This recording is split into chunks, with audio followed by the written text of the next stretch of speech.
নবী কত সুন্দর করে বলেছেন, মা মিন আমিরিন ইয়ালি উমুরুল মুসলিমিন, যে ব্যক্তি মুসলিমদের শাসক হবে, সুম্মা লা ইয়াজিদ, এরপরে তিনি কোনো চেষ্টা প্রচেষ্টা চালানো না। মা মিন আমিরিন ইয়ালি উমুরুল মুসলিমিন সুম্মা লা ইয়াজহাদু লাহুম ওয়া ইয়ানসাহু লাহুম ইল্লা লাম ইয়াদখুল মাআহুমুল জান্নাহ, যে ব্যক্তি মুসলিমদের শাসক হলো, এরপরও তাদের দুঃখ, তাদের বেদনা, তাদের দুর্দশা দূর করার জন্য চেষ্টা করলো না, তাদের কল্যাণ কামনা করলো না, তাহলে পরে সে তাদের সঙ্গে আল্লাহর জান্নাতে থাকতে পারবে না। ওই নির্যাতিত নিপীড়িত মুসলিম, ওই নির্যাতিত জনগণের সঙ্গে তার জান্নাত কখনোই হবে না। হযরত আয়েশা রাদিয়াল্লাহু তাআলা আনহা তিনি বলছেন, আল্লাহ নবী তার ঘরে ঢুকে কেঁদে কেঁদে দোয়া করতেছেন, আল্লাহুম্মা মান ওয়ালিয়া মিন উম্মতি শাইআন ফাশাক্কা আলাইহিম ফাশকুক আলাইহি, আল্লাহুম্মা মান ওয়ালিয়া মিন আমরি উম্মতি শাইআন ফারফাক বিহিম ফারফুক বিহি। কি চমৎকার দোয়া!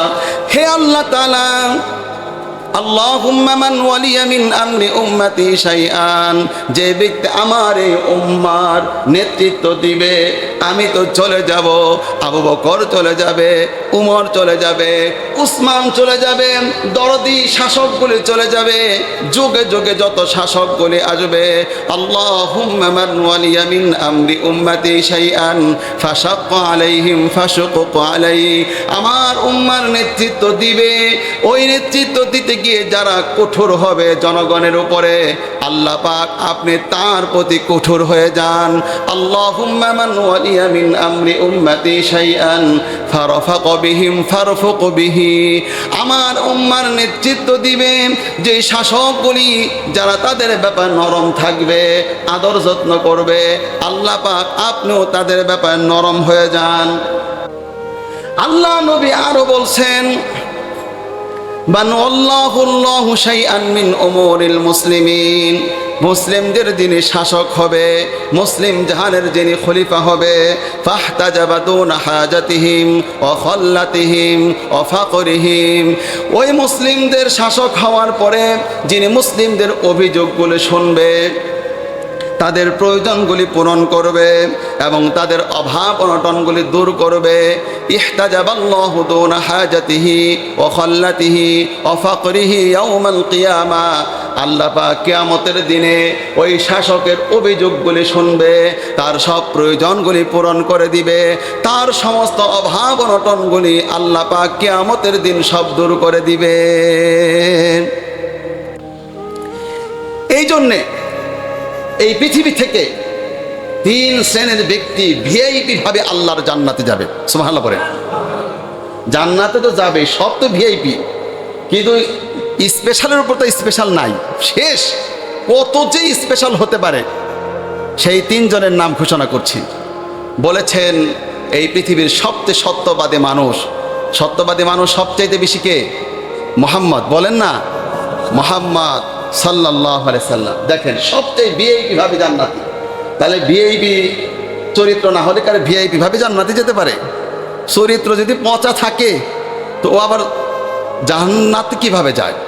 ভিআইপি জান্নাতে ভিআইপি ভাবে যাবে।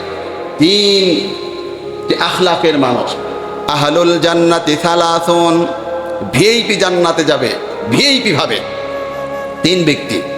যু সুলতানিন মুকসিতুন মুওয়াফফাকুন, ন্যায়পরায়ণ শাসক, যিনি রাষ্ট্রের জন্য মুসলিমদের ব্যাপক কল্যাণমূলক কাজ করেছে।